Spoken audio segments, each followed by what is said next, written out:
हाँ प्यारे दोस्तों, अपनी जो प्रयास कोचिंग में जो आपकी टेस्ट सीरीज चल रही थी, उस टेस्ट सीरीज में जो साइंस के क्वेश्चन दिए गए थे, 50 क्वेश्चन पर टेस्ट साइंस के क्वेश्चन थे जो अपन टॉपिक वाइज ले रहे थे। जैसे हर टेस्ट का आपको सिलेबस जारी किया जाता है, उस सिलेबस के हिसाब से आपके टॉपिक के क्वेश्चन होते हैं।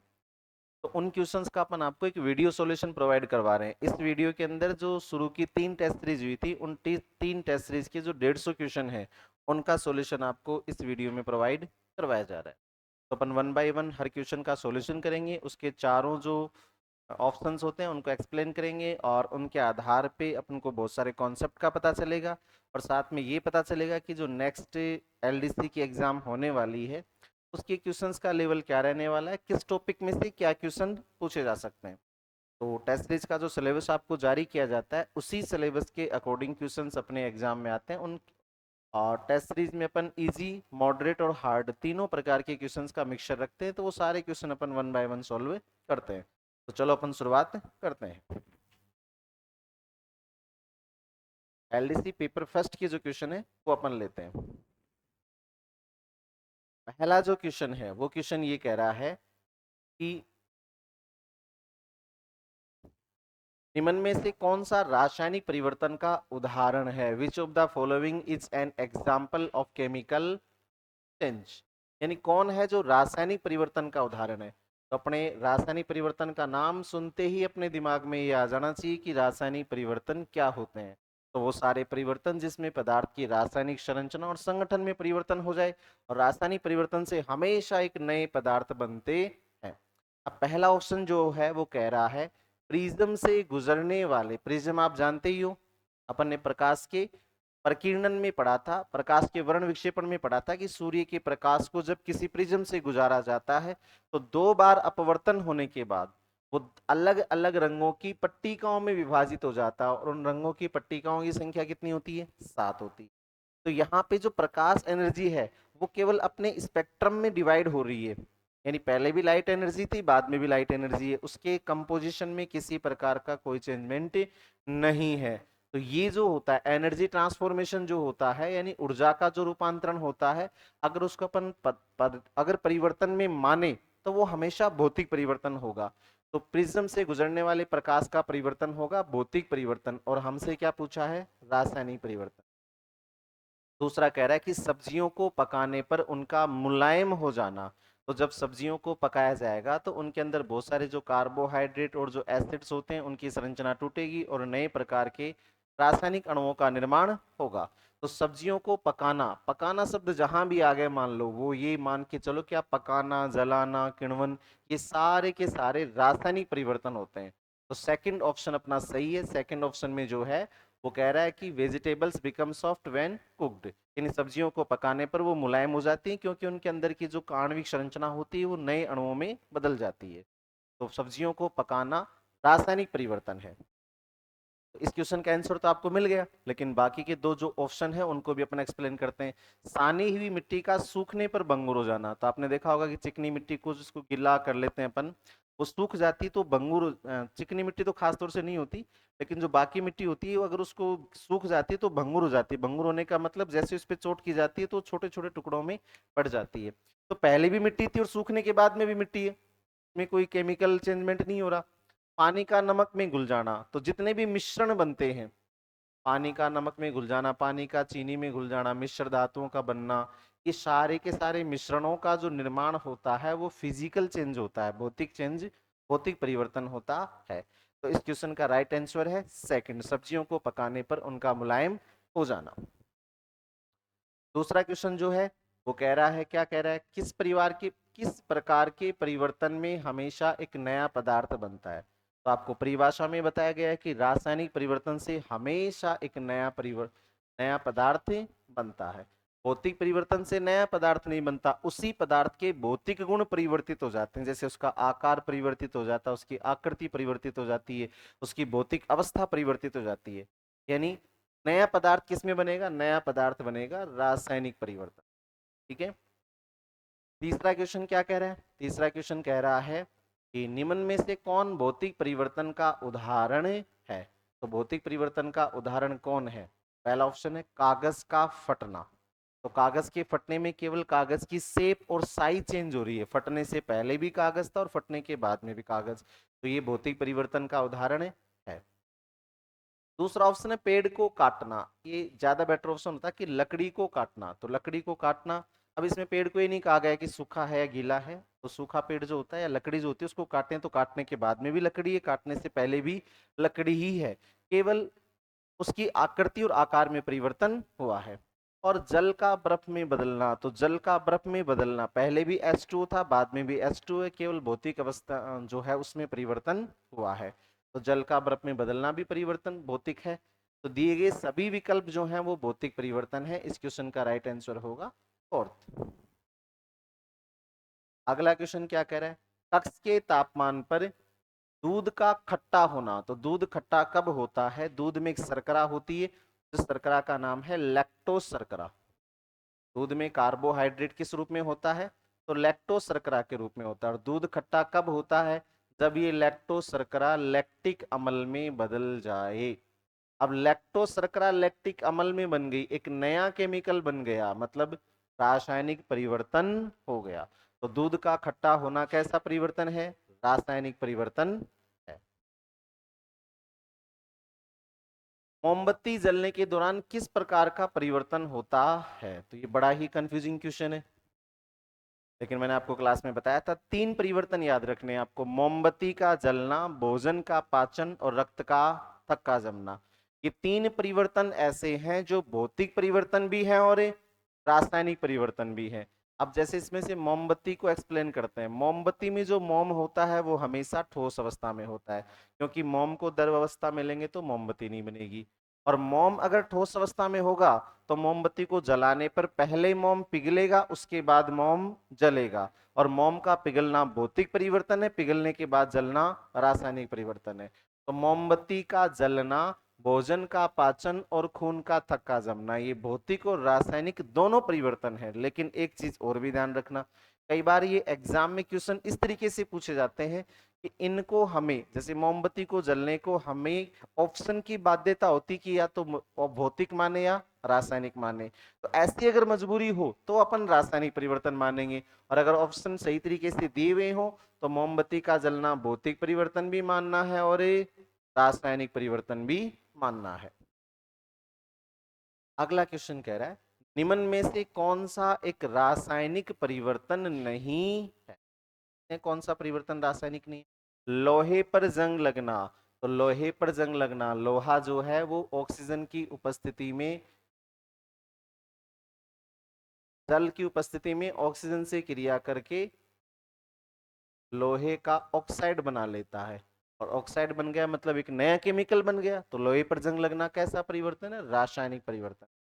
मैग्नीशियम रिबन का दहन, तो जहां भी आपको दिख जाए दहन, दहन मानी जलना, तो जलना हमेशा किसका परिवर्तन होता है, जलना हमेशा एक रासायनिक परिवर्तन होता है। आपको बताया था किसी भी पदार्थ का जलना कैसा परिवर्तन होगा, रासायनिक जलना, रासायनिक परिवर्तन होगा, सिवाय किसको छोड़ के, पड़ोसियों को जलने के छोड़ के।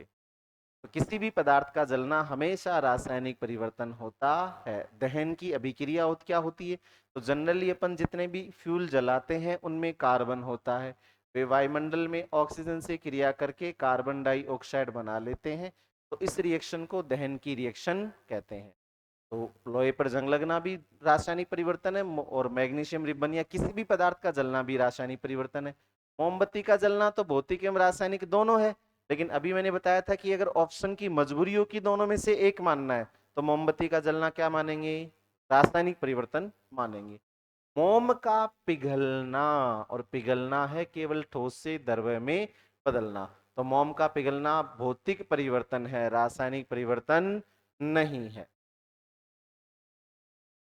अगला क्वेश्चन क्या कह रहा है, अगला क्वेश्चन कह रहा है निम्नलिखित में से कौन सा भौतिक परिवर्तन है। देखिए ऑप्शन पढ़ते हैं, पहला ऑप्शन है वायु में मैग्नीशियम के तार का जलना, हाईलाइट करना, जलना, ठीक है। गर्म करने पर प्लेटिनम तार का चमकना, गर्म करने पर प्लेटिनम तार का चमकना, और केवल क्या किया जा रहा है, गर्म किया जा रहा है। अम्लीकृत जल का विद्युत अपघटन और कार्बन डाइऑक्साइड को चूने के पानी से गुजारना। ये चार ऑप्शन है, इनमें से हमें भौतिक परिवर्तन चूज करना है। तो पहला ऑप्शन कह रहा है वायु में मैग्नीशियम के तार का जलना। तो अभी अपने पढ़ा था पड़ोसियों को जलने के छोड़ के किसी का भी जलना हो, कैसा परिवर्तन होगा? रासायनिक। तो पहला ऑप्शन तो हो नहीं सकता। दूसरा ऑप्शन है गर्म करने पर। याद रखना, गर्म कर रहा है, जला नहीं रहा है, और गर्म कर रहा है तो एनर्जी दे रहा है जिससे प्लेटिनम तार चमक रहा है। तो ये भौतिक परिवर्तन होता है, रासायनिक परिवर्तन नहीं होता, क्योंकि गर्म करने से पहले भी प्लेटिनम ही था और गर्म करने के बाद में भी प्लेटिनम ही है। अम्लीकृत जल का विद्युत अपघटन। तो जब विद्युत अपघटन करवाया जाएगा तो जो भी अम्ल होगा वो डिवाइड हो जाएगा, कैथोड और एनोड पर अलग अलग प्रकार के पार्ट में डिवाइड हो जाएगा। तो विद्युत अपघटन वैसे भी एक रासायनिक परिवर्तन होता है। कार्बन डाइऑक्साइड को चूने के पानी से गुजारना। तो चूने का पानी मतलब कैल्शियम हाइड्रोक्साइड, और इसमें से अगर कार्बन डाइऑक्साइड गैस गुजारी जाएगी तो जो बन जाएगा वो क्या बन जाएगा? वो कैल्शियम कार्बोनेट बन जाएगा, यानी दोबारा से चूना बन जाएगा। इसका इक्वेशन भी आता है कि दीवारों पर जो चूना, जो चूने का पानी होता है जिसको अपन बोलते हैं ना कड़ी, तो दीवारों पर सफेदी की जाती है। सफेदी थोड़ी देर के बाद में सूख जाती है। तो सूखने के बाद दीवार पे कौन सा पदार्थ बन जाता है? तो कैल्शियम कार्बोनेट पदार्थ बन जाता है। तो नया केमिकल बन रहा है। तो कार्बन डाइऑक्साइड को चूने के पानी से गुजारने पर रासायनिक परिवर्तन होगा। भौतिक परिवर्तन इनमें से केवल कौन है? गर्म करने पर प्लेटिनम के तार का चमकना। अगला क्वेश्चन कह रहा है, अच्छा वो सेम क्वेश्चन ही आ गया। अगला क्वेश्चन कह रहा है काटने के पश्चात सेव भूरे रंग में बदलना। तो देखो, सेव काटने के पश्चात भूरे रंग में बदल जाता है, बैंगन भी काटने के बाद कलर चेंज कर लेता है, और जो सब आलू जो होता है वो भी काटने के बाद कलर चेंज हो जाता है। इसका कारण होता है कि इनके अंदर जो पदार्थ पाए जाते हैं, खासतौर से जो धातुएं पाई जाती हैं, वो वायुमंडल में ऑक्सीजन से क्रिया करके ऑक्साइड बना लेती हैं, और उन ऑक्साइडों के कारण से इनका जो रंग होता है वो बदलता है। ऑक्साइड बनाती हैं, ऑक्सीजन से क्रिया कर रही है, मतलब कैसा परिवर्तन है? रासायनिक परिवर्तन है। तो सेव का भूरे रंग में बदलना कैसा परिवर्तन है? रासायनिक परिवर्तन है। अगला क्वेश्चन कह रहा है निम्नलिखित में से कौन सा भौतिक परिवर्तन में नहीं होता है? देखो, भौतिक परिवर्तन में भौतिक गुणों में परिवर्तन होता है, और भौतिक गुण होते हैं आकार, आकृति, घनत्व, द्रव्यमान, भौतिक अवस्था। ये सारे भौतिक गुण होते हैं। क्वेश्चन कह रहा है आकृति में परिवर्तन, ये तो होता है भौतिक परिवर्तन में। नए पदार्थों का बनना, ये नहीं होता। रंग में परिवर्तन, ये भी हो सकता है। घनत्व में परिवर्तन, तो जब भौतिक अवस्था बदलेगी, ठोस से द्रव या गैस में बदलेगा, या गैस से ठोस या द्रव में बदलेगा, तो घनत्व चेंज होगा। तो ये तीनों परिवर्तन तो होते हैं। कौन सा परिवर्तन नहीं होता? नए पदार्थों का बनना। नए पदार्थ हमेशा बनते हैं रासायनिक परिवर्तन के द्वारा। अगला क्वेश्चन कह रहा है कौन सा भौतिक परिवर्तन नहीं है? तो हमें वो ऑप्शन चूज करना है जो भौतिक परिवर्तन नहीं। जल का नमक में विलय होना, अभी थोड़ी देर पहले आया था, पानी में नमक मिलाया जाए मतलब मिश्रण बनाया जाए तो वो हमेशा भौतिक परिवर्तन होता है। जल के क्वथनांक पर जल वाष्प का बनना, तो जल की वाष्प बन रही है, यानी द्रव से गैस में बदल रहा है। द्रव से गैस में बदल रहा है मतलब किसका परिवर्तन हो रहा है? अवस्था का परिवर्तन हो रहा है, और अवस्था परिवर्तन भौतिक परिवर्तन होता है।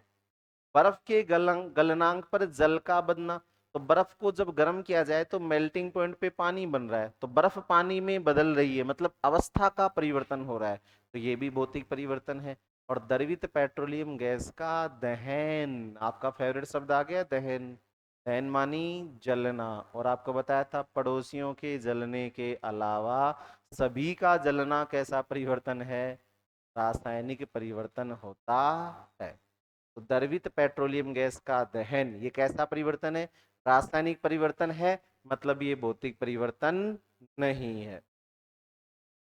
अगला क्वेश्चन जो है वो क्या कह रहा है? अगला क्वेश्चन कह रहा है कौन रासायनिक परिवर्तन प्रस्तुत करता है? मतलब इन ऑप्शन में से कौन सा ऑप्शन ऐसा है जो रासायनिक परिवर्तन को दर्शाता? बहुत ही शानदार क्वेश्चन। पारदिक ऑक्साइड, यानी पारे का जो ऑक्साइड होता है उसकी उष्णता।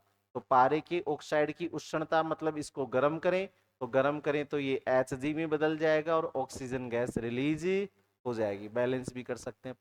तो बताओ Hg में मतलब पारा अलग हो गया, ऑक्सीजन अलग होगी, तो ये कैसा परिवर्तन है? रासायनिक परिवर्तन है।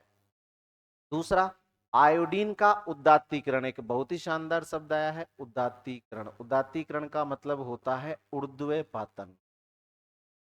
ऊर्ध्वपातन, ऊर्ध्वपातन का मतलब कोई भी जो सॉलिड है वो बिना किसी, कोई भी जो सॉलिड है उसको अगर गर्म किया जाए तो गर्म करने पर वो द्रव्य में बदले बिना सीधे गैस में बदल जाए, उस प्रोसेस को ऊर्ध्वपातन, सब्लिमेशन या उदात्तीकरण कहते हैं। और ऊर्ध्वपातन के जितने भी एग्जाम्पल हैं सारे के सारे भौतिक परिवर्तन है, क्योंकि ऊर्ध्वपातन में ठोस से गैस बन रहा है, मतलब केवल अवस्था का परिवर्तन हो रहा है। तो ऊर्ध्वपातन कैसा परिवर्तन है? भौतिक परिवर्तन है। ये तो भौतिक परिवर्तन है। अल्कोहल का वाष्पीकरण, वाष्पीकरण मतलब द्रव से गैस में बदल रहा है, और गैस में बदल रहा है तो ये भी भौतिक परिवर्तन है। प्लेटिनम तार की उष्णता, उष्णता मतलब गर्म किया जा रहा है, तो गर्म करने से पहले भी प्लेटिनम था और बाद में भी प्लेटिनम है, तो ये भी भौतिक परिवर्तन है। इनमें से रासायनिक परिवर्तन कौन सा है? तो जो पारे का ऑक्साइड होता है उसको अगर गर्म करें तो पारा अलग हो जाता है, ऑक्सीजन अलग हो जाती है। पारे के बारे में बहुत सारे क्वेश्चन एग्जाम में आते हैं जो सारे आपको पढ़ाए हुए हैं। अगला क्वेश्चन है, निम्नलिखित में से पायस का उदाहरण क्या है? बहुत ही अच्छा क्वेश्चन है। आपको कोलाइड्स पढ़ाए थे, जब दो लिक्विड, दो कोई भी सबस्टेंस होते हैं, कोई भी पदार्थ होते हैं, उनको मिक्स किया जाता है तो तीन स्थितियां बनती हैं। आपको बताया था, लव मैरिज, अरेंज मैरिज और डाइवर्स। अगर इजी वे में घुल जाएं तो क्या बन जाता है? विलियन या वास्तविक विलियन बन जाता है। अगर जबरदस्ती घोले जाएं तो कोलाइड, और अगर जबरदस्ती घोलने पे भी नहीं घुले तो निलंबन। तो पायस जो है वो एक प्रकार का कोलाइड है। पायस क्या है? एक प्रकार का कोलाइड है। अब कोलाइड कई प्रकार के होते हैं, जैसे ठोस में ठोस को मिलाया जाए, ठोस में द्रव को मिलाया जाए, इस प्रकार से टोटल 9 प्रकार के कोलाइड होते हैं। पायस क्या होता है? पायस होता है द्रव में द्रव, द्रव में द्रव, यानी विलय भी द्रव है और विलायक भी द्रव है। लिक्विड में जब लिक्विड को मिक्स किया जाए तो जो बनता है वो पायस कहलाता है। अब देखिए पहला ऑप्शन क्या है? तेल में जल, ये भी लिक्विड है ये भी लिक्विड है, मतलब जो बनेगा वो क्या है? पायस है। जल में तेल, ये भी लिक्विड है ये भी लिक्विड है, तो ये भी क्या है? पायस है। तो दोनों ही पायस है, और दोनों ही पायस है, तो अपना ऑप्शन है एक और दो, दोनों। याद रखना, पायस का मतलब होता है लिक्विड में लिक्विड को मिक्स करना। पायस के बहुत सारे एग्जाम्पल हैं, जैसे दूध, स्याही, गोंद, ये सारे के सारे पायस होते हैं। अगला क्वेश्चन है, धातुओं में जंग लगना किसका, कैसा परिवर्तन है, किस प्रकार की अभिक्रिया है? तो अभी आपको बताया था कि जंग लगना जहां भी पूछे, ये क्वेश्चन कई लैंग्वेज में आता है, जैसे लोहे पर जंग लगना, चांदी का काला होना, तांबे का भूरा होना, ये सारे के सारे परिवर्तन कैसे परिवर्तन है? रासायनिक परिवर्तन है, क्योंकि जंग तब लगती है जब बाहर के वातावरण में कोई भी गैस या कोई भी तत्व ऐसा होगा जिससे कोई ना कोई धातु क्रिया करेगी और जंग लगेगी। जैसे लोहे पे जंग लगती है, पानी की उपस्थिति में ऑक्सीजन से क्रिया करने पर लोहा अपना ऑक्साइड बना लेता है। वैसे चांदी पर, चांदी हरी चांदी जो है उस पे जंग कब लगती है? जब चांदी वातावरण में सल्फर का कोई गैस हो, जैसे H2S हो, तो उस सल्फर के साथ क्रिया करने से चांदी काली पड़ जाती है। तो याद रखना, जब बाहर किसी तत्व से क्रिया हो रही है तो कैसा परिवर्तन है? रासायनिक परिवर्तन है। तो जंग लगना जब भी पूछे कैसा परिवर्तन? रासायनिक परिवर्तन। क्वेश्चन पिछला ही आ गया, दिक्कत नहीं, अपन आगे चलेंगे।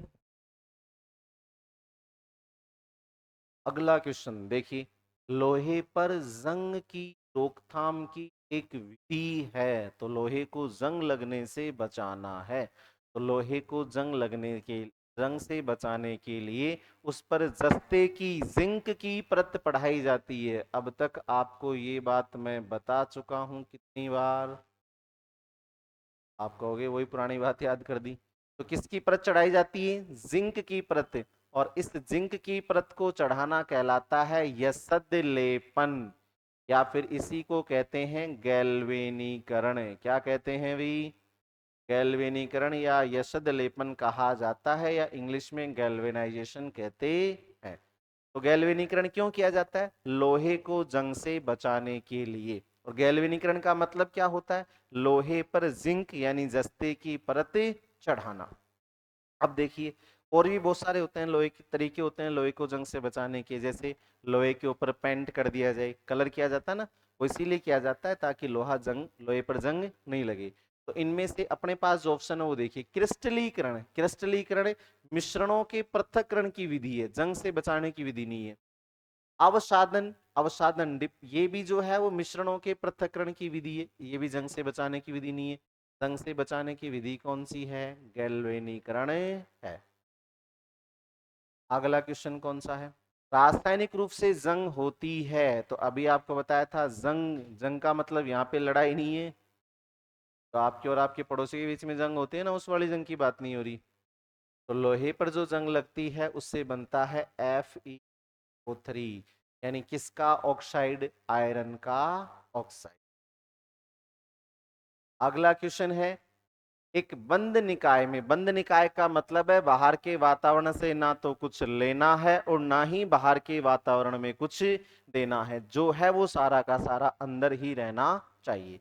तो बंद निकाय में भौतिक और रासायनिक परिवर्तन हो जाए, यानी चाहे कोई भी पदार्थ है वो किसी बंद निकाय में है, जैसे एक कमरा है ये बंद है, इतनी इस तरीके से बंद है कि कुछ भी इससे बाहर नहीं जा सकता और कुछ भी इसके अंदर नहीं आ सकता। तो इसमें भौतिक परिवर्तन हो या रासायनिक परिवर्तन हो तो कौन सी राशि चेंज नहीं होगी? कणों का विन्यास। कणों का विन्यास तो चेंज हो सकता है, जैसे इस कमरे में कुछ पदार्थ रखा था, मैंने उसको उठा के बिखेर दिया तो विन्यास चेंज हो गया। घनत्व, घनत्व भी चेंज हो सकता है, यहाँ पे कोई ठोस द्रव्य था उसको मैंने गर्म करके वाष्प गैस में बदल दिया तो घनत्व चेंज हो गया, या उसके कणों को दूर दूर रख दिया तो घनत्व चेंज हो गया। आकार, आकार भी बदल सकता है, जैसे यहाँ टेबल पड़ी है, इस टेबल को मैं अगर मोड़ दूं तो इसका आकार चेंज हो सकता है कमरे के बाहर बिना गए या बिना कोई कमरे के अंदर आए। द्रव्यमान ये चेंज नहीं हो सकता, ये तभी चेंज होगा जब कोई पदार्थ बाहर जाए या बाहर से कोई पदार्थ आए। जब तक बाहर के निकाय से पदार्थों का आदान प्रदान नहीं होगा तब तक द्रव्यमान में कोई परिवर्तन नहीं होगा। अगला क्वेश्चन है, शर्करा को एथेनॉल में रूपांतरित करने की विधि। मन खुश हो गया एथेनॉल का नाम सुनते हैं ना। शर्करा को एथेनॉल में रूपांतरित करने की विधि तो आपको बहुत बार बताई हुई है। देसी शराब बनाने की विधि कौन सी होती है? किण्वन विधि, फर्मेंटेशन होती।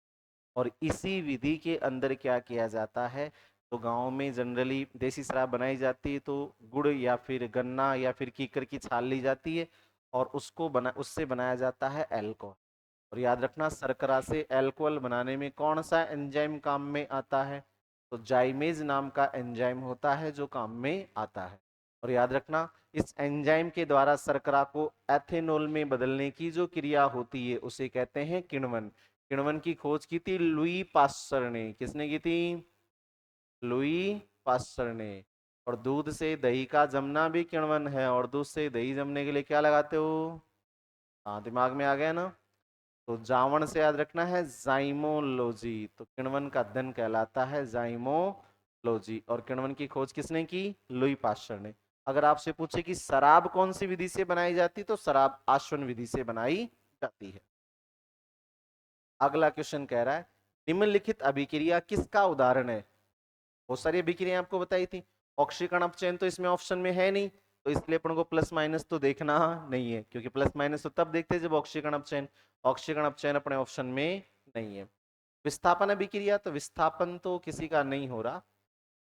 संयोजन अभिक्रिया, संयोजन अभिक्रिया तो है भाई, अमोनिया और ऑक्सीजन का संयोजन हो रहा है। अपचयन अभिक्रिया, अपचयन अभिक्रिया भी है क्योंकि अमोनिया का अपचयन हो रहा, सॉरी ऑक्सीजन का अपचयन हो रहा है। ऑक्सीजन का अपचयन हो रहा है क्योंकि इसके साथ अमोनिया जुड़ रही है। यहाँ पे ऑक्सीजन जो है वो जीरो ऑक्सीकरण अवस्था में है, और यहाँ पे जो ऑक्सीजन है वो -2 में, और यहाँ पे जो ऑक्सीकरण है वो -2 में है। तो 0 से -2 में गया मतलब ऑक्सीजन का अपचयन हो रहा है, ये भी हो रहा है, ये भी हो रहा है। उदासीनीकरण, अम्ल क्षार नहीं है, विस्थापन नहीं है, इसका आंसर आएगा 2 and 3। क्रोमिल क्लोराइड, ये बड़ा अच्छा क्वेश्चन है। इसका फॉर्मूला होता है, पहले फॉर्मूला पता होना चाहिए आपको, बहुत सारे कंपाउंड्स के फॉर्मूले पता होना चाहिए आपको, कम से कम बहुत सारे फॉर्मूले लिखाए थे आपको वो सारे याद होने चाहिए। क्रोमिल क्लोराइड, इसका फॉर्मूला होता है CrO2Cl2, इसे कहते हैं क्रोमिल क्लोराइड। क्या कहते हैं भी? Chromyl chloride. देखो मच्छर भी आपको पढ़ा रहा है, जान कर गया मेरे बोर्ड पे। तो क्रोमिल क्लोराइड, इसमें आपको क्रोमियम का ऑक्सीकरण निकालना है। ये क्रोमियम है भी, टाइपिंग एरर है, क्रोमियम। तो क्रोमियम का ऑक्सीकरण अंक निकालना है। तो देखिए क्रोमियम का ऑक्सीकरण अंक मान लेते हैं अपन X। ऑक्सीजन का ऑक्सीकरण अंक हमें पता है कितना होता है, -2। और कितने ऑक्सीजन है?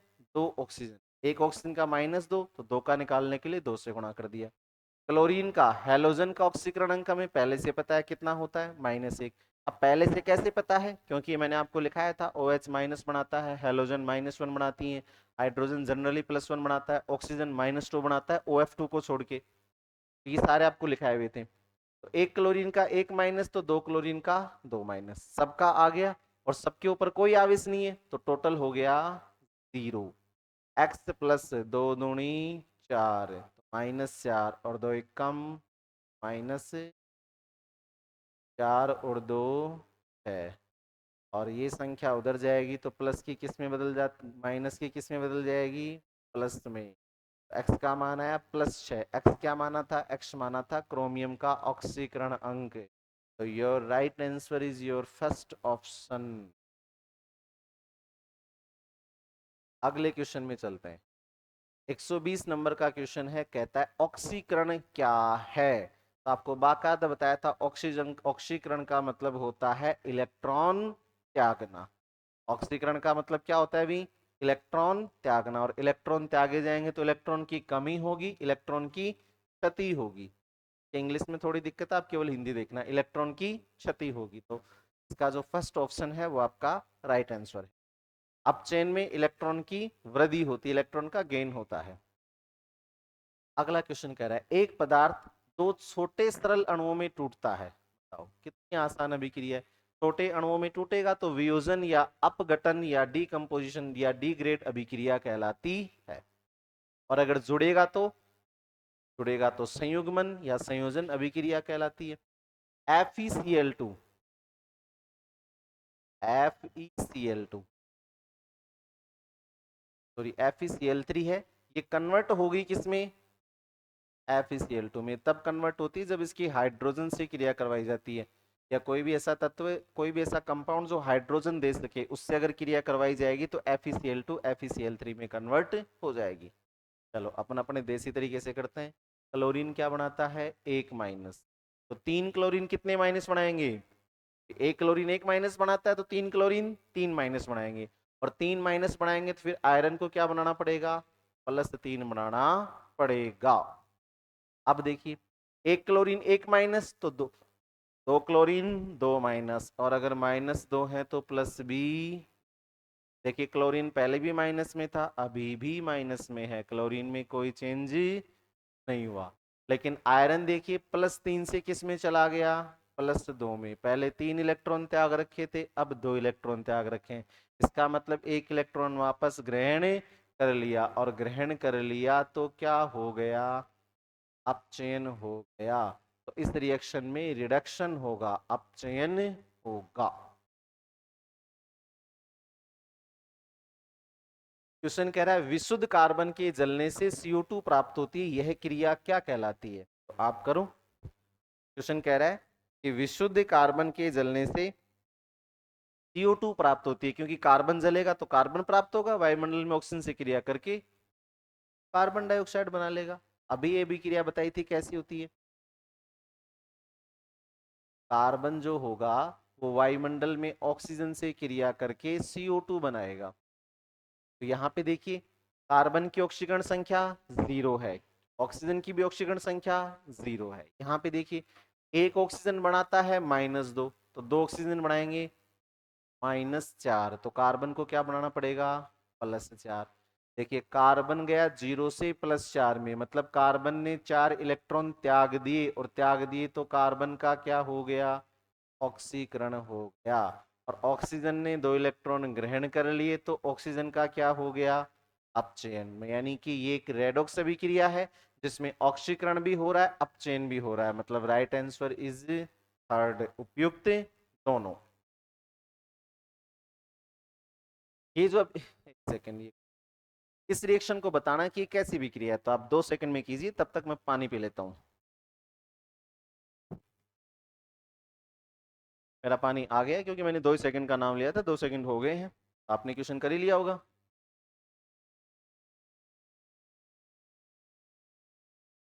देखिए सोडियम सल्फेट एक्वेटिक, एक्वेटिक का मतलब पानी में मिलाया हुआ है। सोडियम सल्फेट है, बेरियम सल्फेट है, ये दोनों जो हैं वो क्रिया कर रहे हैं और बेरियम सल्फेट और सोडियम क्लोराइड बन रहा है। तो देखिए इस रिएक्शन में सोडियम ने रिप्लेस कर दिया किसको, बेरियम को, और बेरियम ने रिप्लेस कर दिया किसको, सोडियम को। तो डबल रिप्लेसमेंट हुआ, और डबल रिप्लेसमेंट हुआ मतलब द्विविस्थापन अभिक्रिया है। अगला क्वेश्चन,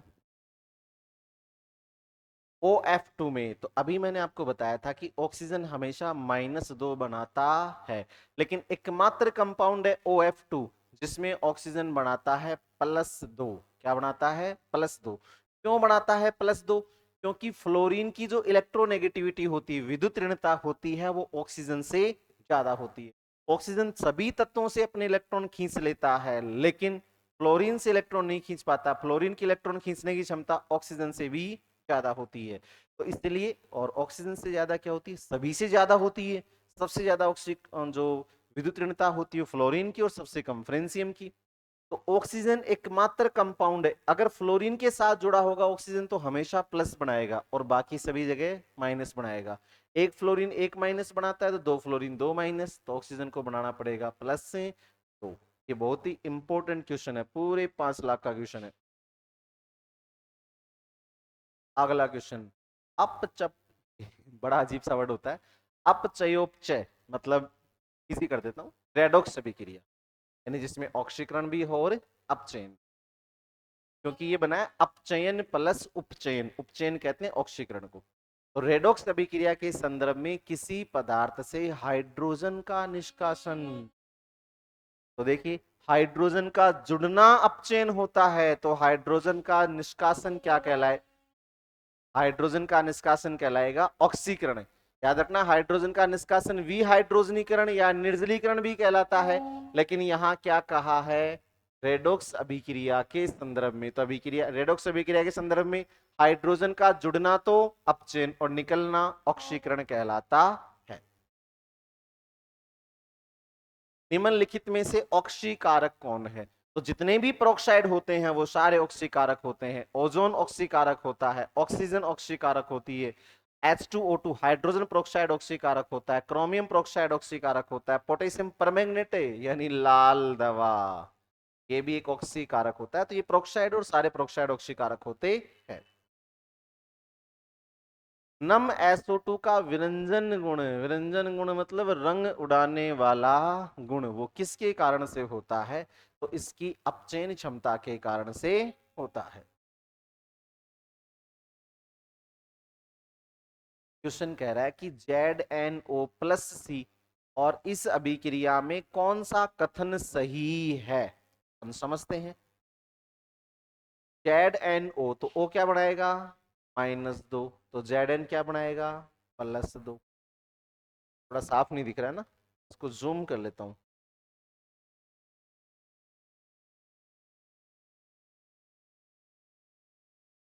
इस रिएक्शन में क्या हो रहा है, ZnO+C। तो देखो इस रिएक्शन में ऑक्सीजन हमेशा क्या बनाता है, -2 बनाता है, तो जिंक को क्या बनाना पड़ेगा, +2। कार्बन तो अकेला है, कुछ बनाएगा ही नहीं। ऑक्सीजन बनाएगा -2 तो कार्बन बनाएगा +2। आप आराम से देखिए, जिंक ने 2 इलेक्ट्रॉन त्याग रखे थे, अब नहीं त्याग रखे, मतलब जिंक ऑक्साइड ने जिंक ने इलेक्ट्रॉन ग्रहण कर लिए, और ग्रहण कर लिए तो क्या हो गया, अपचयन। कार्बन ने 2 इलेक्ट्रॉन त्याग दिए, और कार्बन ने 2 इलेक्ट्रॉन त्याग दिए, तो कार्बन का क्या हो गया, ऑक्सीकरण। तो देखो पहला कह रहा है जिंक ऑक्साइड का अपचयन हो रहा है, बिल्कुल सही बात है। कार्बन का उपचयन, उपचयन मतलब है ऑक्सीकरण हो रहा है, ये भी बिल्कुल सही बात है। कार्बन का अपचयन हो रहा है, ये बड़ी झूठी बात है। जिंक ऑक्साइड का उपचयन यानी ऑक्सीकरण, ये तो बिल्कुल ही झूठ है। तो कौन कौन सी सही बात है, पहली और, यानी your right answer is first option. चलते हैं अगले पे।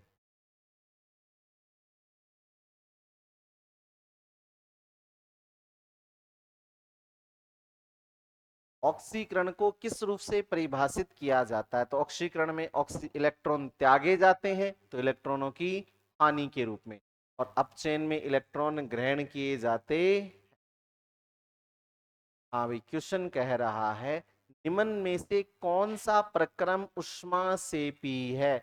ऊष्मासेपी प्रक्रम वो होता है जिसमें ऊष्मा यानी ऊर्जा रिलीज होती है, एनर्जी रिलीज होती है, मतलब त्यागी जाती है, अभिक्रिया में एनर्जी मुक्त होती है। पहला होता है कपूर का ऊर्ध्वपातन, कपूर को गर्म किया जाए और कपूर की गैस बन जाए, इसमें किसी प्रकार की एनर्जी नहीं दी फ्री हो रही, इसको तो गर्म करने के लिए एनर्जी दी जा रही है, तो ये तो उष्माशोषी है, तो ये नहीं हो सकता। दूसरा, एक सांद्र अम्ल का तनुकरण, तो जब भी अम्ल में पानी डाला जाता है तो जो निकाय होता है वो गर्म हो जाता है, मतलब एनर्जी रिलीज हो जाती है। तीसरा, बिना बुझे चूने के साथ पानी की क्रिया, तो आपने देखा होगा घरों में अपन कड़ी लेके आते हैं, कैल्शियम ऑक्साइड, वो बिना बुझा चूना होता है, जैसे उसमें पानी डालते हैं तो वो गर्म हो जाता है, गर्म हो जाता है मतलब उष्मा बन रही है, तो ये भी उष्माक्षेपी अभिक्रिया है। जल का वाष्पीकरण, तो जल को वाष्पीकृत करने के लिए उसे गर्म किया जाएगा, गर्म किया जाएगा मतलब उष्मा दी जाएगी, उष्मा दी जाएगी, तो ये उष्मा शोषी है। राइट आंसर सेकंड और थर्ड। अगला क्वेश्चन, अदीप्त किण्वन, तो अदीप्त किण्वन मतलब निष्क्रिय किण्वन, जो कई लंबे समय तक पड़े रहने की वजह से होता है, तो जो अपशिष्ट जल होता है, क्या हो गया अभी, अदीप्त किण्वन जो है, निष्क्रिय किण्वन कह सकते हैं इसको, तो लंबे समय तक कोई अपशिष्ट जल पड़ा रहे तो उससे ईंधन के रूप में हाइड्रोजन उत्पन्न की जाती है और इसे कहते हैं अदीप्त किण्वन, तो पहला ऑप्शन राइट आंसर। निम्नलिखित में से किस कारण से लोहे पर जंग लग जाती? तो लोहे पर जंग लगना ऑक्सीकरण भी है और अपचयन भी है, तो पहला ऑप्शन भी सही है, दूसरा भी सही है, और ऑक्सीकरण के साथ रासायनिक अभिक्रिया ये भी सही है। ये गलत है, तो इसके ऑप्शन सही तरीके से मैच नहीं हो रहे, तो इसको छोड़ना है, बाकी आपके तीन ऑप्शन सही है। अगला जो क्वेश्चन है 134 का, ये क्या कह रहा है? ये कह रहा है कि कॉपर इलेक्ट्रोडों का प्रयोग करके कॉपर सल्फेट के जलीय विलीन जलीय घोल के विद्युत अपघटन से क्या मिलेगा? तो कॉपर सल्फेट जो होता है CuSO4, कॉपर सल्फेट जो है, इसका अगर अपन इलेक्ट्रोडों यानी जो कैथोड और एनोड होते हैं उस पे इलेक्ट्रोलाइसिस करें, यानी विद्युत धारा प्रवाहित करें, तो जो उसका जो धनावेश इलेक्ट्रोड होगा, कैथोड होगा, उस पर तो क्या प्राप्त हो जाएगी? कॉपर। धातु हमेशा कैथोड पे प्राप्त होती है, और एनोड पर प्राप्त हो जाएगी ऑक्सीजन।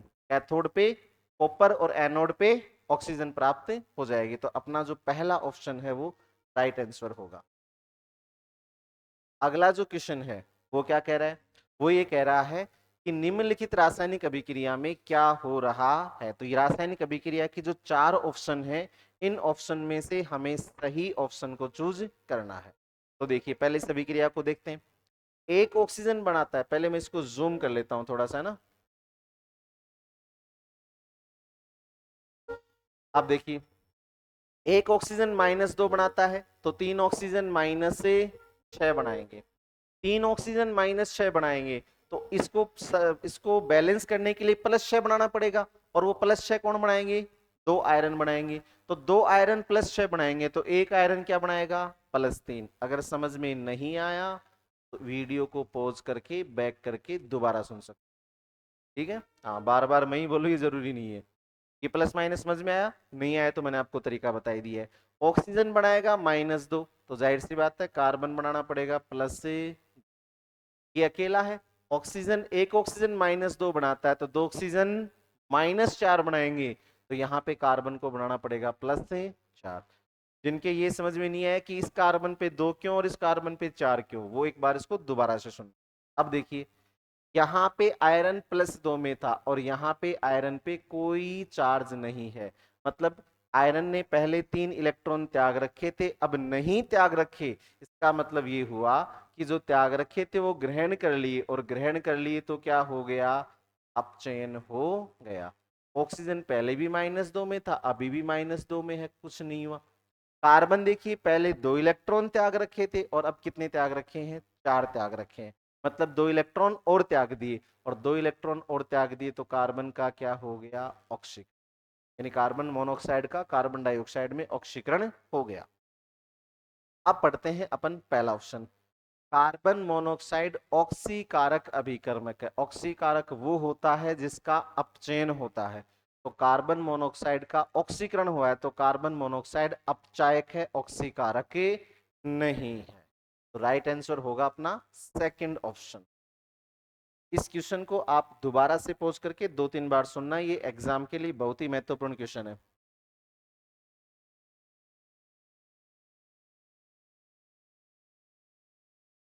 अगला क्वेश्चन पे चलते हैं अपन। 136 का जो क्वेश्चन है वो कह रहा है नए पदार्थों का निर्माण होता है। तो नए पदार्थों का निर्माण होता है रासायनिक परिवर्तन में। दहन रासायनिक परिवर्तन, वाष्पन रासायनिक परिवर्तन नहीं है, ऊर्ध्वपातन रासायनिक परिवर्तन नहीं है, और पिघलना भी रासायनिक परिवर्तन नहीं है। तो राइट आंसर है कोयले का जलना, ये रासायनिक परिवर्तन है। हाँ भाई, अगला क्वेश्चन जो है वो क्या कह रहा है, वो कह रहा है जब लेड नाइट्रेट मतलब PbNO3 का होल ट्वाइस, इसको गर्म किया जाता है तो वह लेड मोनोऑक्साइड यानी PbO, इसको लिथार्ज भी कहते हैं, वाहनों की बैटरियों में काम में लिया जाता है, तथा नाइट्रोजन डाइऑक्साइड NO2 और ऑक्सीजन में विखंडित हो जाता है। तो ये इन सब में विखंडित हो रहा है। विखंडित हो रहा है मतलब वियोजन अभिक्रिया है, और वियोजन अभिक्रिया का ऑप्शन है ये रहा, अपघटन अभिक्रिया। यानी इसका लेड जो नाइट्रेट है ये इनमें अपघटित हो रहा है। अगला जो क्वेश्चन है वो क्या कह रहा है, H2 plus Cl2 is equal to HCl, इस अभिक्रिया में किसका ऑक्सीकरण किसका अपचयन। देखिए इधर तो अकेले हैं, ना प्लस है ना माइनस है, Cl पे माइनस तो H पे प्लस। तो देखिए हाइड्रोजन ने इलेक्ट्रॉन त्यागे तो हाइड्रोजन का ऑक्सीडेशन, क्लोरीन ने इलेक्ट्रॉन ग्रहण किए तो क्लोरीन का रिडक्शन। देखिए हाइड्रोजन का ऑक्सीडेशन हो रहा है, पहला ऑप्शन गलत, दूसरा ऑप्शन सही, तीसरा ऑप्शन राइट आंसर है सेकंड। जब पोटेशियम धातु की जल से क्रिया करवाते हैं तो पोटेशियम क्षार धातु है। पहले वर्ग की जितनी भी धातुएं हैं वो सारी क्या कहलाती हैं, क्षार धातुएं। और क्षार धातुएं पानी और ऑक्सीजन, वायु मतलब ऑक्सीजन के साथ क्रिया करके तीव्रता से ऑक्साइड बना लेती है, इसलिए इनको कैरोसिन में रखा जाता है। क्षार धातुओं किस में रखा जाता है, कैरोसिन में, क्योंकि ये पानी के साथ और हवा में ऑक्सीजन के साथ तीव्रता से क्रिया कर लेती हैं और ऑक्साइड बना लेती हैं। क्या बना लेती हैं, ऑक्साइड बना लेती हैं, और ऑक्साइड बना लेती हैं तो इनका क्या हो जाता है, ऑक्सीकरण हो जाता। अगला क्वेश्चन क्या कह रहा है, इस अभिक्रिया लोहे पर जंग लग जाती है तो लोहे पर जंग लगने में ऑक्सीकरण भी है और अपचयन भी है। तो इसका सही उत्तर होगा अपचयोपचन यानी रेडोक्स अभिक्रिया। अब आप कहोगे लोहे पर जंग लगना तो संक्षारण भी है, तो लोहे पर जंग लगना संक्षारण कहलाता है, अभिक्रिया को संक्षारण नहीं कहते, अभिक्रिया को रेडोक्स अभिक्रिया कहा जाता है। अगला क्वेश्चन है एंजाइम क्या होते हैं, तो बड़ा फेवरेट क्वेश्चन है। एंजाइम जैव उत्प्रेरक होते हैं, बायो कैटालिस्ट होते हैं, बार बार बताया था आपको। हमारे शरीर में यानी सजीवों के शरीर में होने वाली अभिक्रियाएं जैविक अभिक्रियाएं, और जैविक अभिक्रियाओं में उत्प्रेरक का काम करते हैं एंजाइम। खोज किसने की, बुकनर ने। नाम किसने दिया, प्रोटीन ने। और सभी एंजाइम नाम दिया कुहेने ने, और सभी एंजाइम प्रोटीन के बने होते हैं सिवाय छोड़ के किसको, राइबोजाइम के। उत्प्रेरक वह पदार्थ है जो अभिक्रिया की गति को प्रभावित करता है, मतलब बढ़ाता भी है और घटाता भी है। उपयुक्त में से कोई नहीं अनुत्तरित। अब देखो उत्प्रेरक वो होता है जो अभिक्रिया की दर को बढ़ाता भी है और घटाता भी है, लेकिन अब हमें एक चूज करना है तो क्या चूज करें, तो अपन इसमें चूज करेंगे अगर मजबूरी है तो अभिक्रिया की दर को बढ़ाता है, क्योंकि जनरल उत्प्रेरक जो होते हैं वो समांगी उत्प्रेरक या सम उत्प्रेरक काम में लिए जाते हैं और वो अभिक्रिया की गति को बढ़ाते हैं, घटाते नहीं है। तो उत्प्रेरक हमेशा अभिक्रिया की गति को बढ़ाते हैं। हाइड्रोजन और हाइड्रोजन से अमोनिया की टाइपिंग एरर है, हाइड्रोजन और साथ में आएगा नाइट्रोजन, हाइड्रोजन और नाइट्रोजन से अमोनिया के निर्माण में हैबर विधि, याद रखना अमोनिया के निर्माण की विधि कौन सी है, हैबर विधि। इसमें उत्प्रेरक काम में लेते हैं आयरन, क्या काम में लेते हैं, स्पंज आयरन होता है जो हेबर विधि में उत्प्रेरक के रूप में काम में लिया जाता है। अगला देखिए, इस अभिक्रिया, ये जो अभिक्रिया है वो किस प्रकार की अभिक्रिया है, तो अपन देखते हैं। हाइड्रोजन अकेला है, कुछ भी नहीं बनाएगा, ऑक्सीजन बनाएगा -2 और कॉपर बनाएगा +2, ऑक्सीजन -2 और एक हाइड्रोजन 1+, तो 2 हाइड्रोजन 2+। कॉपर +2 से गया 0 में, यानी कॉपर ने 2 इलेक्ट्रॉन ग्रहण कर लिए, तो कॉपर का तो क्या हो गया, रिडक्शन हो गया, और हाइड्रोजन का क्या हो गया, ऑक्सीडेशन यानी ऑक्सीकरण हो गया। तो ये किस प्रकार की अभिक्रिया है, इस अभिक्रिया में ऑक्सीकरण भी है और अपचयन भी है, तो कैसी अभिक्रिया है, रेडॉक्स अभिक्रिया है। अगला क्वेश्चन जो है वो क्या कह रहा है, थक गए क्या, अपन बहुत सारे क्वेश्चन सॉल्व करेंगे। आयनिक यौगिक Na2Cr2O7 में क्रोमियम की ऑक्सीकरण संख्या क्या है, निकालते हैं, बड़े आसान तरीके से निकालते हैं। सोडियम की ऑक्सीकरण संख्या होती है +1, कैसे पता चली, तो सोडियम एक क्षार धातु है और सभी क्षार धातुओं की ऑक्सीकरण संख्या +1 ही है। कितने सोडियम है, 2 सोडियम है। क्रोमियम की हमें निकालनी है, तो क्रोमियम की x होती है, कितने क्रोमियम है, 2 क्रोमियम है। ऑक्सीजन की हमें पता कितनी होती है, -2 होती है, और कितने ऑक्सीजन है, 7, और टोटल पे चार्ज क्या है, टोटल पे चार्ज है 0। ठीक है, तो अब देखिए कैलकुलेट करते हैं, तो 2 + 2x, 2 + 2x प्लस माइनस हो गया -7 दूनी 14 बराबर है, तो 2x -14 और +2 -12 बराबर है 2x इज इक्वल 12 है, देन x इज इक्वल 6, और वो भी कौन सा, प्लस का। तो क्रोमियम परिवर्तनशील ऑक्सीकरण संख्या दर्शाता है, और इस यौगिक में क्रोमियम की ऑक्सीकरण संख्या कितनी है, तो +6 ऑक्सीकरण संख्या है। अगला क्वेश्चन, ये क्वेश्चन दोबारा आ गया, OF2, तो OF2 में कौन सी ऑक्सीकरण संख्या होती है ऑक्सीजन की, +2 होती है।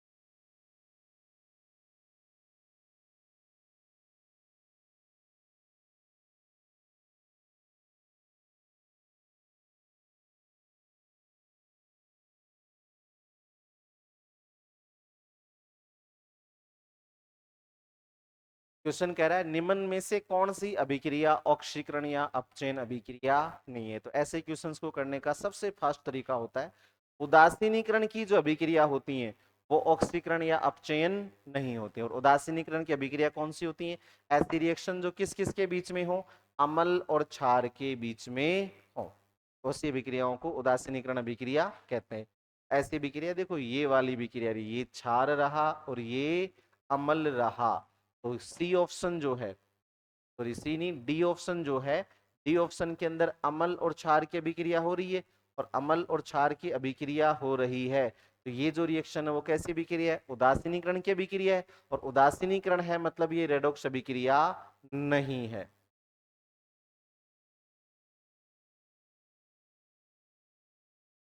क्वेश्चन कह रहा है नाइट्रोजन और हाइड्रोजन से अमोनिया के निर्माण की हैबर विधि में, जस्ट कुछ सेकंड पहले अपन ने क्वेश्चन किया था, स्पंज आयरन काम में लेते हैं। अगला क्वेश्चन है वनस्पति तेल के वनस्पति घी में हाइड्रोजनीकरण, तो वनस्पति तेल में असंतृप्त वसाएं होती हैं जिनमें से 120 डिग्री सेल्सियस पर निकिल उत्प्रेरक की उपस्थिति में हाइड्रोजन गैस गुजारी जाती है, जिससे वसा संतृप्त हो जाती है, और इस अभिक्रिया को कहते हैं हाइड्रोजनीकरण, और इस विधि से बनाया जाता है वनस्पति घी जिसको डालडा घी कहते हैं, और ये स्वास्थ्य के लिए बहुत ही ज्यादा हानिकारक होता है, हार्ट अटैक का मुख्य कारण होता है। तो कौन सा उत्प्रेरक काम में लेते हैं, निकिल उत्प्रेरक काम में लेते हैं। 150 का क्वेश्चन कह रहा है कि पोटेशियम परमैंगनेट का उपयोग पानी को शुद्ध करने में किया जाता है, क्यों किया जाता है, क्योंकि पोटेशियम परमैंगनेट जो होता है वो ऑक्सीकारक होता है, मतलब क्या करता है, पानी में घुली हुई जो अशुद्धियां होती हैं उनका ऑक्सीकरण करता है।